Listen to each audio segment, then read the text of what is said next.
আমরা তো জানি রেস্টুরেন্ট থাকে ঘরের ভিতরে, এসি কত ডেকোরেট থাকে, কিন্তু কেন এই তরুণ যুবকরা এই ছাদের উপরে গাছের সাথে ফুলের সাথে একটা রেস্টুরেন্ট তৈরি করেছেন?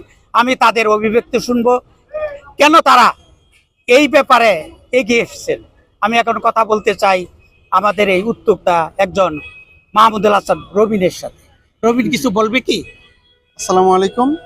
জি, আমি আমাদের সম্মানিত গেস্ট এবং আঙ্কেলকে ধন্যবাদ জানাচ্ছি। আমাদের এই উদ্যোগটা মূলত হচ্ছে আমরা যেরকম নিউক্লিয়ার ফ্যামিলিতে পরিণত হচ্ছি, আমাদের প্রতিটা ঘরে ঘরে ছোট ছোট ফ্যামিলিতে পরিণত হচ্ছি, সেটার সাথে হচ্ছে মাঠ নেই। পরিবেশের সাথে পরিচিত হওয়ার জন্য বাচ্চাদের এনভায়রনমেন্টটা সেই দেওয়ার মতো পরিবেশ আমাদের এলাকায় নেই, বর্তমানে ভুলতাগাউসাতে নেই বললেই চলে।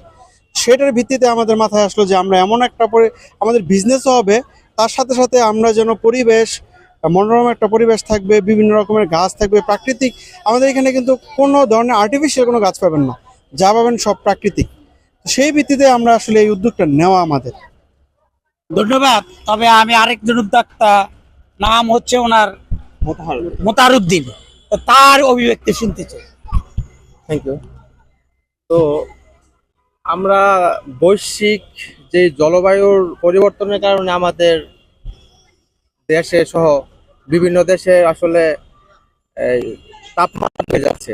আর ছোটবেলা থেকেই আমরা যারা আছি এখানে, আমরা যারা পার্টনার আছি, সবাই আমরা সবুজের সাথে আমাদের সম্পর্কটা সবসময় ছিল। আমাদের বাসায় যদি আপনারা কখনো যাওয়ার সুযোগ হয়, গেলে দেখতে পারবেন আমাদের আঙিনায় বাগান আছে।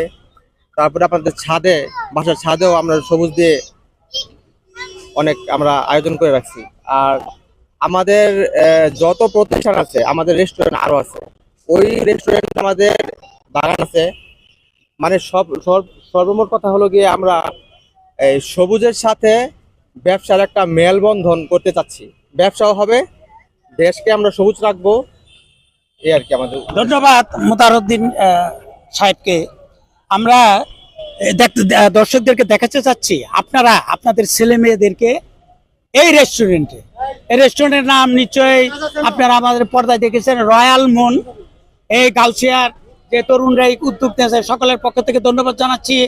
আমি আমাদের রূপগঞ্জ না তথা নারায়ণগঞ্জ জেলায় যারা প্রকৃতিকে ভালোবাসেন, গাছকে ভালোবাসেন, ফুলকে ভালোবাসেন, যারা আপনারা আপনাদের ছেলে মেয়েদেরকে বাঁশের সাথে, গাছের সাথে, ফুলের সাথে, ফলের সাথে পরিচয় করিয়ে দিতে চান।